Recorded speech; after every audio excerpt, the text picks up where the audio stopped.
సంగమ, ప్రతి నెల జరుగుతున్న ఈ బ్లడ్ క్యాంప్ సందర్భంగా ఇంత చక్కటి స్థలాన్ని సమయాన్ని దయచేసిన ఆ దేవాది దేవునికి ముందుగా కృతజ్ఞతాస్తుతులు చెల్లిస్తూ, అలాగే తల్లిగారైన రాణమ్మ గారి ద్వారా దైవజనులు షడ్రిక్ గారు మనకి ఇచ్చిన అవకాశానికి వారికి వారి కుటుంబానికి కృతజ్ఞతలు చెల్లించుకుంటూ, మరొక నెలలో దేవుడు మనల్ని ప్రవేశపెట్టినందుకు, అనగా వాళ్ళ 6వ తారీఖు 6వ నెల 26వ సంవత్సరం, ఈ సంవత్సరంలో 5 నెలలు గడిపించి 6వ నెలలో మనకు మళ్ళీ ప్రవేశపెట్టినందుకు ఆ దేవాది దేవునికి ముందుగా కృతజ్ఞతాస్తుతులు చెల్లిద్దాం, దేవునికి స్తోత్రం చెప్దాం. సో మన ఈ బ్లడ్ క్యాంప్ సందర్భంగా దానికి ఒక క్రమం ఉంది. ఆ క్రమ ప్రకారంగా ఎలాగైతే ఆత్మీయ భౌతిక సంబంధమైన విషయాల కొరకు మనం ఈ బ్లడ్ క్యాంప్ పెట్టుకుంటున్నామో, అలాగే ఆత్మీయ విషయాలు కూడా మనం చర్చించుకుని, అలాగే 1-2 కీర్తనలతో దేవుడిని మహిమపరిచి కొన్ని మాటలు కూడా ఆయన పలుకులు వినడానికి మనకి క్రమంగా ఉంది. కాబట్టి అందులో భాగంగా ఇంతవరకు దేవుడు మొదటి సెక్షన్గా అన్ని కార్యక్రమాలు జరిగాయి. అల్పాహారం తర్వాత మళ్ళీ మనం దేవుని కీర్తించాము. కొన్ని మాటలు ఆయన వినికిడిలో మనం విని ఈ కార్యక్రమాన్ని ముగించుకుని వెళ్దాం. అందును బట్టి దేవుడు మనల్ని ఇంత స్థితిలో ఉంచినందుకు మరొకసారి దేవునికి కృతజ్ఞతాస్తుతులు చెల్లిద్దాం, దేవునికి స్తోత్రం చేద్దాం. దేవుని సంగమా, ఇక్కడ శ్రీని గారు వీళ్ళందరూ ఉన్నారు కాబట్టి కొన్ని విషయాలు తెలియాలి. ఏంటంటే యేసుప్రభు వారు ప్రణాళికాబద్ధమైన వాడు. యేసుప్రభు వారు రాకముందే ఆయన ఎలా వస్తాడు, ఏం చేస్తాడు, ఎలా వెళతాడు అనేది శ్రీని గారు అంతా రాయబడింది. సరే, ఆయన రాసినట్టుగానే ఈ భూమి మీదకి వచ్చాడు. ఏమేమి అయితే రాశారో పిన్ టు పిన్ సమస్తము ఆయన మరణించే వరకు జరిగింది. ఇక మరణిస్తాడు అనుకుని వెళ్ళేటప్పుడు యేసుప్రభు వారు ఆయన శిష్యులతో ఏం చెప్పారంటే, అయ్యా, శిష్యులు అడిగారు, చాలాసార్లు చెప్పాడు, ఈ భూమికి ఉన్నాళ్ళ తర్వాత నాశనం అయిపోద్ది, లయం అయిపోద్ది. ఇప్పుడు మీరందరూ వెలుగులో ఉంటారు కదా, సూర్యుడి వెలుగులో, ఆ సూర్యుడు కూడా చీకటి అయిపోతాడు అని ఇలా చెప్పుకుంటూ శిష్యులతో మాట్లాడుకుంటూ వస్తూ ఉన్నప్పుడు ఈ శిష్యులకు కొన్నాళ్ళకి ఏమైందంటే భయం వేసింది. అయ్యా, నువ్వు యుగాంతం అంటున్నారు, మీరు మళ్ళీ తిరిగి వస్తానంటున్నారు, మేము మాకు అర్థం అవ్వట్లేదు అని ఒకరోజు అడగాలనుకుని ఒకరోజు కొంత మీద ఆయన అడిగేశారు. ఆ అడిగిన అధ్యాయమే కొత్త నిబంధనలో 24వ అధ్యాయం. శ్రీనిగారు నిజంగా అయితే అండి, 24వ అధ్యాయం ఒకవేళ బైబిల్ ఉంటే మీరు ఇంటికి వెళ్ళిన తర్వాత మత్తయి సువార్త 24వ అధ్యాయం మీకు రాసిస్తాను. ఒకవేళ కానీ మీరు అది చదివారనుకోండి, ఇప్పుడు మీకు ప్రపంచంలో జరుగుతున్న అన్ని ఇందులో రాసినట్లే. ఇప్పుడు ఈ రాసింది ఈ పరిశుద్ధాత్మ ద్వారా రాయించింది 2000 సంవత్సరాల క్రితం. కానీ అప్పటి నుంచి ఇప్పుడు ఏం జరిగిందో ఈ 24వ అధ్యాయంలో మొత్తం పొందుపరిచాడు. ఇప్పుడు జరుగుతున్న యుద్ధం కూడా ఆయన రాశాడు. ఆ యుద్ధం ఏమవుతుందో కూడా రాశాడు, ఎప్పుడు ఆగిపోతుందో రాశాడు, ఎలా రాస్తాడో అన్నీ అందరూ రాసేశాడు. ఎప్పుడైతే యేసుప్రభు వారు చాలాసార్లు యుగాంతం వస్తుంది, లైవ్ అయిపోద్ది అని చెప్తున్నారో, అప్పుడు వాళ్ళకి శిష్యులకి చాలా భయం వేసి ఒకరోజు ఈ విషయాన్ని అడుగుదామని చాలాసార్లు వెయిట్ చేస్తూ ఉన్నారు, కానీ ఎదురు చూస్తూ ఉన్నారు. కానీ మ్యాటర్ సీరియస్, ఏంటి చిన్న విషయం కాదు కదా. ఆయనేమో ఎప్పుడు ప్రార్థనలో ఉంటారు, శిష్యులతో మాట్లాడతారు, వెళ్ళిపోయేటప్పుడు ఒలివి కోటకి వెళ్ళిపోయేవాడు. సో ఇది మాట్లాడాలనుకునే టైం దొరికేది కాదు, ప్రశాంతమైన టైం వీళ్ళకి దొరకలేదు. అలాంటి సమయం రానే వచ్చింది. ఒకసారి యెరూషలేము దేవాలయం దగ్గర నుంచి శిష్యులతో పాటు వెళ్ళిపోతూ ఉన్నప్పుడు వారు అడిగారు. మత్తయి సువార్త 24వ అధ్యాయంలో అక్కడి నుంచి మాట అడిగారు. ఈ మాటలు అడిగినప్పుడు చాలా విషయాలు చెప్తూ ఈ రక్షకుడైన క్రీస్తు ఆయన కొన్ని మాటలు పలికాడండి. చాలా మర్మయుక్తమైన మాటలు అన్నమాట. ఆయన మాట్లాడుతూ చాలా రాజు మిమ్మల్ని మోసపుచ్చుకోకండి, చాలామంది నేనే క్రీస్తుని వస్తారు, యుద్ధాలు జరుగుతాయని అన్నీ రాస్తూ కొన్ని విషయాలు రాస్తూ అలా కిందకు వచ్చి ఒక మాట మాట్లాడతాడండి ఆయన. ఈరోజు మన ఒకవేళ అంశం కింద తీసుకోవాలనుకుంటే రక్షకుడు రాకడలో పలికిన మర్మపు మాటలు, అది ప్రపంచానికి అర్థమయ్యాయి అర్థం కాలేదు అనేది పక్కన పెడితే చాలా మర్మయుక్తమైన మాటలు. ఎందుకు మనకు అర్థం కావు అంటే ఆ కాలంలో ఉన్న విషయాన్ని బట్టి. అలా ఎందుకు అర్థం కాలేదంటే ఇప్పుడు మనకున్న భాష వేరు, ఇప్పుడు మనకున్న కాలం వేరు, ఇప్పుడు మనకున్న సంస్కృతి వేరు, కల్చర్ వేరు, ఇప్పుడు మన ఆలోచన మాటలు అన్నీ వేరు. ఇప్పుడు ఉదాహరణకి ఏంటంటే నా కుమార్తె ఇట్రా అన్నాడు అనుకోండి, మామగారు కోళ్ళని, మీరేమనుకుంటారు? వెంటనే ఆలోచిస్తారు, కుమార్తె అంటాడా? అండవు. కానీ ఆ కాలంలో ఏముండేది? కోడల్ని కుమార్తెనే పిలిచేవారు, కుమార్తెను కుమార్తెనే పిలిచేవారు. అలాగా ఆ కాలంలో కొన్ని విషయాలు మాట్లాడి ఎందుకు మర్మయుక్తంగా మనకు ఉండిపోయి అంటే, ఈయన ఏం మాట్లాడుతున్నాడో ఆయనకు తెలుసు. ఇప్పుడు మీ ఇంటికి ఎవరైనా వచ్చారనుకోండి, మీ పిల్లాడు అనుకోకుండా ఇది డ్రెస్ ఏదో బాగోలేదు, లేకపోతే భర్త భార్య డ్రెస్ బాగోలేదు, అప్పుడు వెంటనే మనం ఏం చేస్తాం? ఇలా అంటాం కామన్గా. ఏంటంటే నువ్వు డ్రెస్ మార్చుకుంటాను ఏందో మీకు అర్థమైపోతుంది. అలాగే యేసుప్రభు వారు ఎందుకు మర్మయుక్తమైన మాటలుగా మనకు కనిపిస్తాయంటే, ఆ కాలంలో మాట్లాడే మాటలు వాళ్ళకి తెలుసు, ఇప్పుడు మనకు ఆ కల్చర్ తెలియదు. ఎగ్జాంపుల్ చెప్పాను కదా మీకు, అమ్మ కుమార్తె ఇటు రామ్మంటే కోడలు కూతురు ఇద్దరు వచ్చేస్తారు.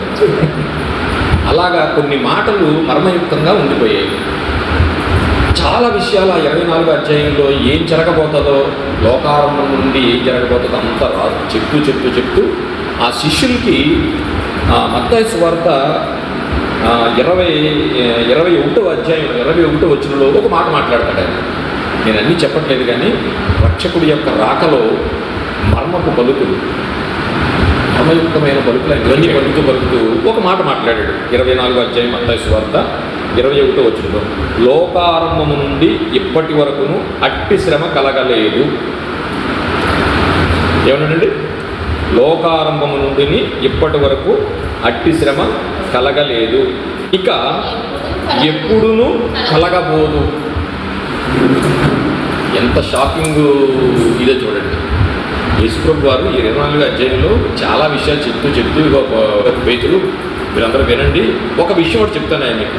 ఏంటంటే, లోకారంభం నుండి ఇప్పటి వరకు అట్టి శ్రమ కలగలేదు, ఇప్పటి వరకు అలాంటి శ్రమ కలగలేదు, ఇక ఎప్పుడునూ కలగబోదు అని ఓ మాట అనేసాడు ఆయన.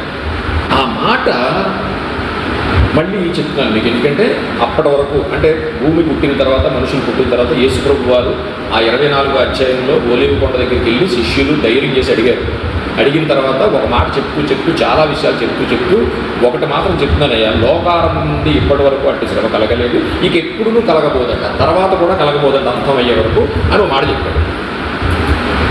ఇది ఎప్పుడు?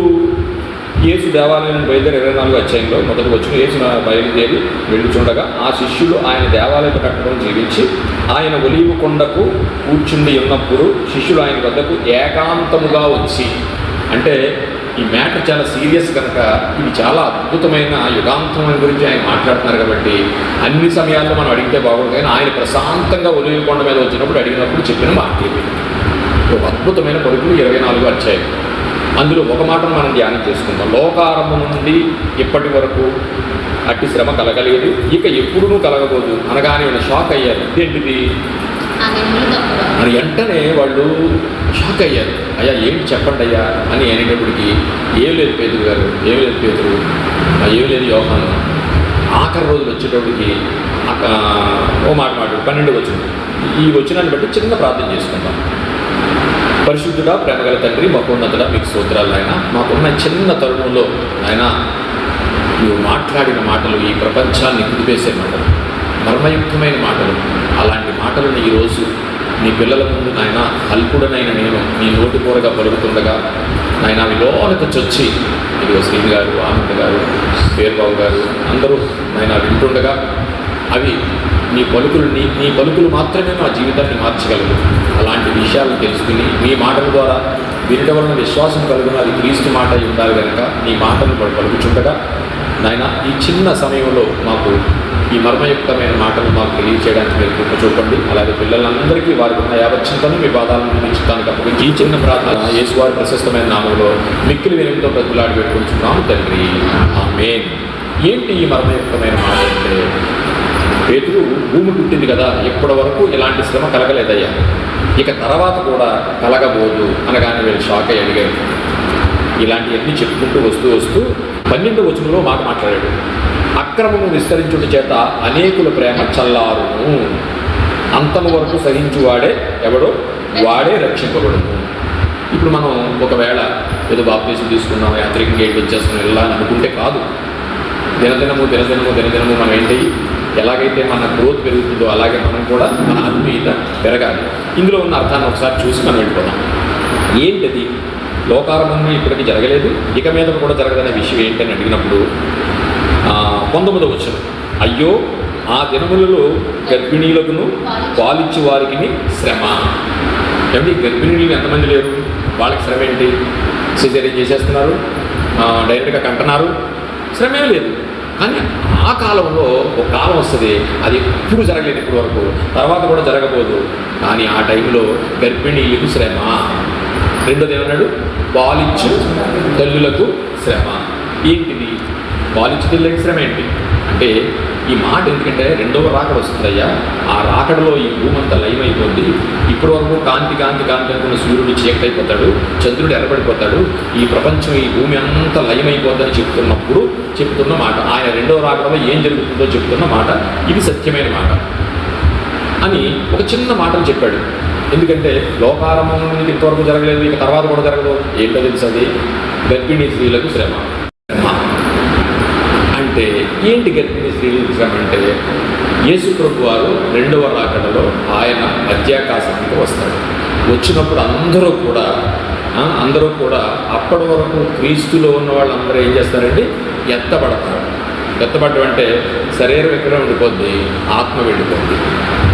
ఇప్పుడు నేను ఉన్నాను అనుకోండి, ఇన్ని మెసేజ్లు చెప్పింది నేను, ఇన్ని నీతులు చెప్పింది నేను, అప్పటికి ఆ యేసుప్రభు వారు వచ్చే రాకడ టైంకి నాలో ఇంకా సమాధానం లేకుండా ఆడి కొడతాను, ఈడు కొడతాను, ఇంటికి నుండి ఇన్ని కొడతాను, ఆడి మీద కోపం ఈడి మీద కోపం ఉంటే ఏం చేస్తారో తెలిసిన, యేసుప్రభు వారు వచ్చేటప్పుడు నువ్వు ఎంత క్రైస్తవం కూడా ఇన్ని మెసేజ్లు చెప్పినా కూడా, ఎంత నీతిగా ఉన్నా కూడా, ఆయన వచ్చే రాకడ టైంకి నువ్వు సమాధానం కలిగి లేకపోతే నువ్వు ఈ భూమి మీద ఉండిపోతావు, బ్రతికిపోతావు.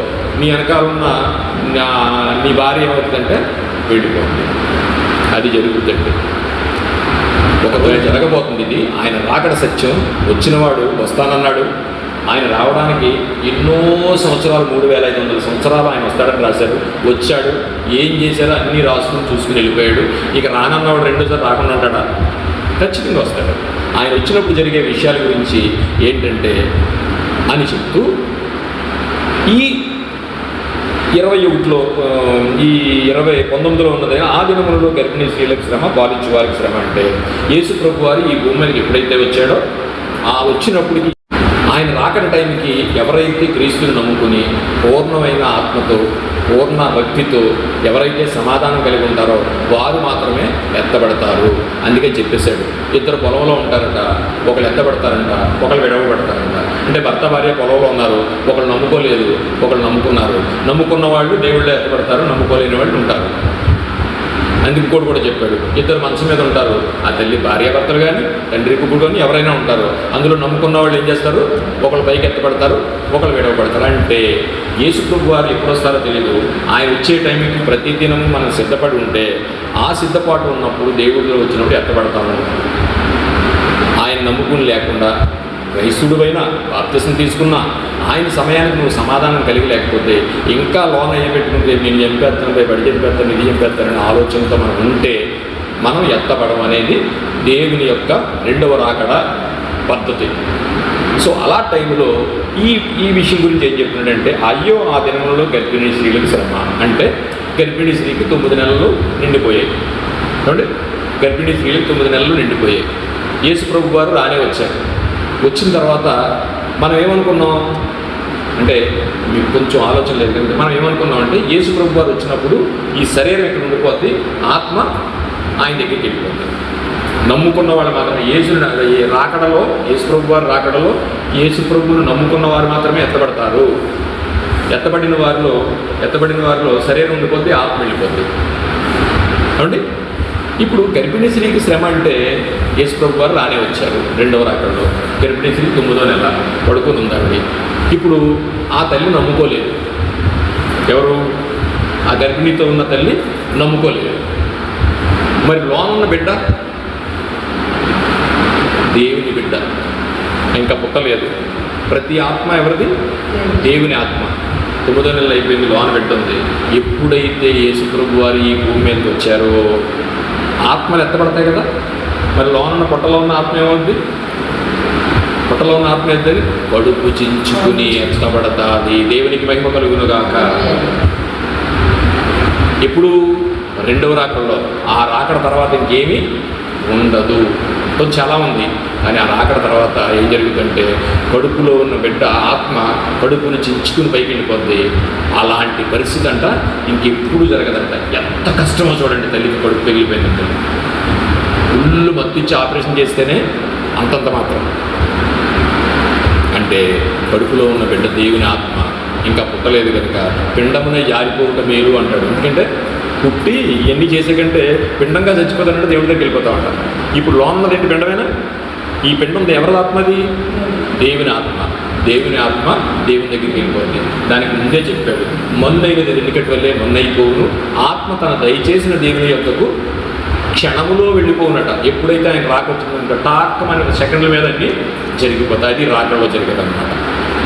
ఇప్పుడు చూడండి, యేసు ప్రభు వారి మాటల్లో ఉన్న ఆ రక్షకుడు రాకడలో ఉన్న మర్మమైన పలుకులు ఏంటంటే, ఇది గర్భిణీ స్త్రీలకు శ్రమ అన్నాడు. రెండోది ఏంటి? పాలిచ్చు తల్లులకు శ్రమ.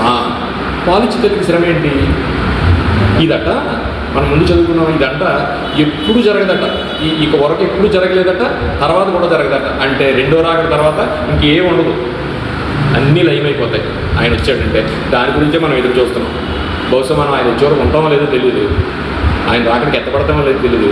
ఎత్తపడక ముందే మనం జాగ్రత్త పడి మట్టిలోకి వెళ్ళిపోతే ఆయన వచ్చి మళ్ళీ మన శరీరంతో మనల్ని బ్రతికించుకుంటాడు. దేవునికి మహిమ కలుగును కాక. రెండవ మాట ధ్యానిద్దాం. పాలిచ్చు తల్లులకు శ్రమ. ఏంటి పాలిచ్చు తల్లులకు శ్రమ అంటే, గర్భిణీ స్త్రీకి అయిపోయిన తర్వాత బిడ్డ పుట్టాడు. బిడ్డ పుట్టిన తర్వాత ఒకటో రోజు రెండో రోజు అప్పుడు ఏమవుతుందండి? పాలు ఇవ్వకపోతే తల్లికి బ్రెస్ట్కి ఏమవుతుందంటే అంత బాధ మరిపోతుంది. అందుకనే నాకు తెలుసు, చిన్నప్పుడు డెలివరీస్ చేసేవాడిని. చిన్నప్పటి నుంచి వైద్యులోనే ఉన్నాను కదా, డెలివరీస్ చేసేవాడిని. మంత్రసాన్ని వచ్చేది, పిల్లవాడు చనిపోయేవాడండి, ఉరుట్లోనే చనిపోయేవాడు.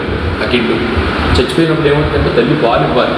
ఆ పాలు రొమ్ము ఉబ్బిపోయి ఆ గడ్డల కింద వచ్చేసేసి అది మంత్రసాన్ని వచ్చి పిండుతుంటే కేకలేసేసిందండి. ఆవిడ కేకలేసేసిందండి.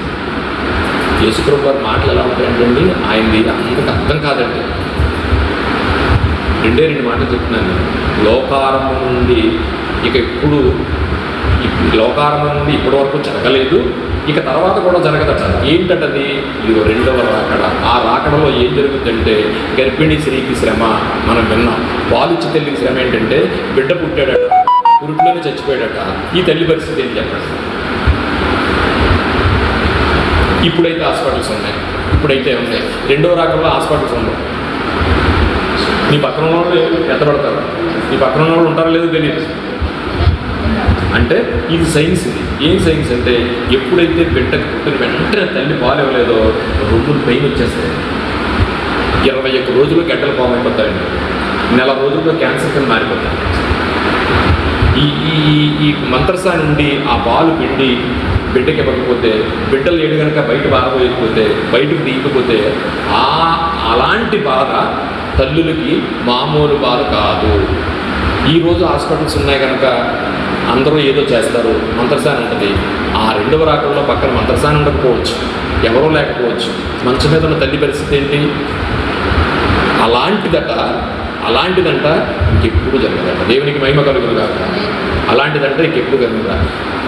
రక్షకుడు రాకలో మర్మమైన పలుకులు ఏంటంటే ఇది. ఆయన రాకడలో ఏం జరుగుతుందంటే, ఆయన రాకడలో ఏం జరుగుతుంది? ఈ పరిస్థితి అట లోకారంభం నుండి ఎప్పుడు జరగదట. తర్వాత కూడా ఇంకా జరగబోదట. ఆ తర్వాత ఏముండదు ఇంకా. ఆయన మాట్లాడుతూ ఎప్పుడు వస్తారు ప్రభు అని అడిగినాడు. పేతురు, ఆఖరిగా నీకు ఒక విషయం చెప్తున్నానయ్యా, అక్రమం విస్తరించడం చేత అనేకులు ప్రేమ చల్లారిపోతే ఆ రాకడ వస్తుంది అని ఓ మాట మాట్లాడాడు. అక్రమం విస్తరించడం చేత అనేకులు ప్రేమ చల్లారి కలుసుకునేటప్పుడు అన్నీ బాగానే ఉంటాయి, కానీ తర్వాత ఏమవుతుంది? రాను మారిపోతుంది, ప్రేమలు చల్లారిపోతాయి. యేసుప్రభువు అయ్యా నేను వస్తాను కదయ్యా పేతురు, నేను వచ్చే టైంకి ఒక్కరు కూడా ఒకరి మీద ఒక ప్రేమ ఉండదు. అక్రమం విస్తరించడం చేత అనేకుల ప్రేమ చల్లారనే ఆ అద్భుతమైన మర్మయుక్తమైన మాట కూడా వెళ్ళాడు. అదేంటి ప్రభు అని అడుగుండొచ్చు. వాళ్ళు అడిగితే ఆయన ఏం చెప్పాడంటే, అర్థం అవడానికి ఒక ఉదాహరణ చెప్తాను. 4 స్నేహితులు ఉన్నారట. ఈ 4 స్నేహితులు ఒక కంపెనీలో పనిచేస్తున్నారు. ఈ నలుగురు చేతులు కంపెనీలో పనిచేస్తూ క్రైస్తవులే కానీ ఎలా అలవాటు పడ్డారో తెలియదు, కానీ మందు తాగే అలవాటు వాళ్ళకి వచ్చేసింది. కానీ మానలేకపోతున్నారు. ఇంటికాడ భార్యలు చాలా ఇబ్బంది పడుతున్నారు. చెప్పారు వినట్లేదు. 10 అయిపోతుంది 11 అయిపోతుందట. అర్థమవుతుందని చెప్తున్నాను. 10 అయిపోతుంది 11 అయిపోతుందట. కానీ ఇంటికి వచ్చినప్పుడు చూశారు. కొన్నాళ్ళ తర్వాత, ఒరే బాబు మా పిల్లలు చదువుకోవాలి, మీరు చాలా అక్రమంగా మారిపోయారు. అందులో భార్యలు అందరూ ఏం చేశారట, భార్యలు చెప్పారండి. కానీ వాళ్ళు ఏం చేశారంటే వాళ్ళు బాధపడుతున్నారు, కానీ ఎక్కడా కూడా దాని నుంచి బయటికి రాలేకపోతున్నారండి. దాని నుంచి బయటికి రాలేక అలాగే చేస్తారు. ఆఖరికి ఏం చేశారంటే వాళ్ళు వచ్చినట్టు తలుపు వేసేసారు. అయినా సరే బయట పడుకుని ఉదయాన్నే లేచి స్నానం చేసి వెళ్ళిపోతున్నారు తప్ప ఆ వ్యసనాన్ని మార్చుకోలేకపోతున్నారు. ఆ అక్రమ పరిస్థితిని వాళ్ళు మార్చుకోలేకపోతున్నారు. కానీ ఈ నలుగురిలో ఒక ఆయన మాత్రం వచ్చి, మా ఆవిడంటే ఎదుర్కొన్నాను, నేను అంటే ఎదుర్కొన్నాను, నేను వెళ్ళేటోడికి ఖచ్చితంగా మా ఆవిడ లేచి అన్నం పెట్టాల్సింది నాకు అన్నాడంట.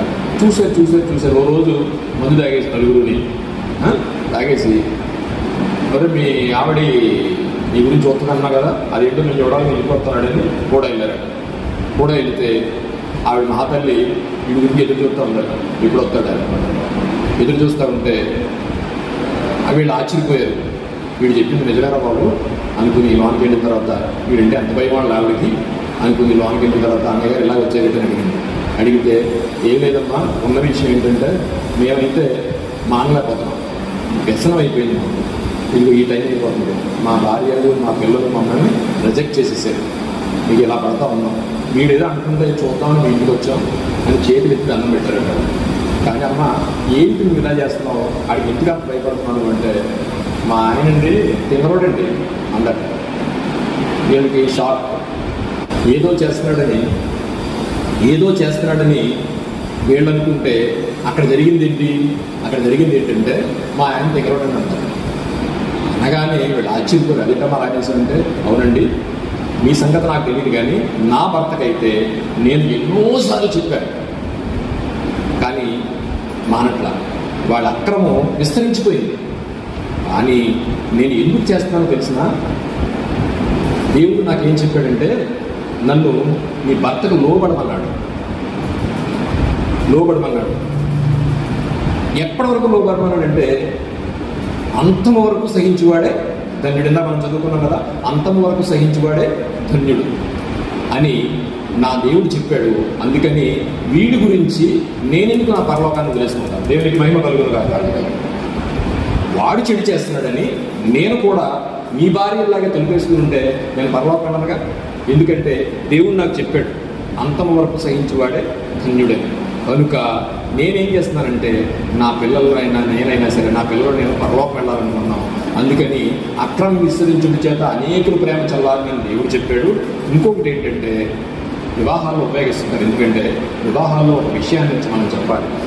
అమ్మా నువ్వు నీ భర్తకి లోబడి ఉండు అని చెప్తే సరిపోదు. ఎందుకు లోబడారో లోక సంబంధమైన మాటలు చెప్పకూడదు. ఎందుకు లోబడారో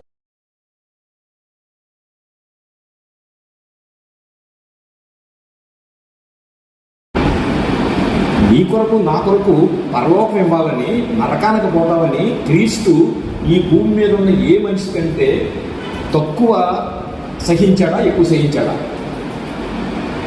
క్రీస్తు నీకు నాకు పరలోకాన్ని ఇవ్వడానికి సహించిన సహింపు భూమి మీద ఉన్న ఏ మనిషిని సహించగలడా? అర్థమైందండి ఆ పాయింట్. ఇప్పుడు వివాహంలో జరుగుతుంది అనుకోండి, అమ్మ నువ్వు లోబడంటే నేను ఎందుకు లోబడతాను, గౌరవ బాబు నువ్వు ప్రేమించడంటే నేను ఎందుకు ప్రేమిస్తాను, ముందు లోబడమను నేను ప్రేమిస్తాను, ఆవిడ ప్రేమిస్తే నేను లోబడతాను. ఇది తెలుసు మనకు వాక్యం. అని దేవుడు ఏం చెప్పాడంటే, అంతము వరకు సహించువాడే ధన్యుడు అన్నాడు. కాబట్టి ఈ మహాతల్లి ఏం చేస్తుందంటే, ఆయనతో నాకు పని ఏంటండి, దేవుడు నాకేం చెప్పాడంటే అంతము వరకు సహించమన్నాడు. నా కొరకు క్రీస్తు ఆయన ఆఖరి నిమిషం వరకు సహించాడు. బుద్ధులు తిన్నాడు, కిరీటం పెట్టారు, బండితో పొడిశారు, ఇవన్నీ సహించాడు కదా. ఇప్పుడు వీడు కొడుతున్నాడని, వీడు రావట్లేదని, ఈ చిన్నదానికే నేను ఎలాగా కొండెత్తేస్తాను అని ఆ భార్య వీరికి సమాధానం చెప్తుందండి. ఇప్పుడు పాయింట్ అర్థమైందా? ఏం చెప్పాడంటే, అంతము వరకు సహించువాడే ధన్యుడు అని చెప్పాడు. రెండవదిగా ఆయన పలికిన అద్భుతమైన మర్మయుక్తమైన మాట ఏంటంటే, గర్భిణీ స్త్రీలకు శ్రమ, పాలిచ్చి తల్లికి శ్రమ. ఇది లోకారంభం నుండి ఇప్పటి వరకు జరగలేదు, నెక్స్ట్ కూడా జరగదు. ఆయన రక్షకుడు రాకడలో పలికిన మర్మయుక్తమైన పలుకులు ఏంటంటే, ఇదిగో అంతం వరకు సహించువాడే ధన్యుడు. అప్పుడు ఈ తల్లి ఏం చేస్తుంది?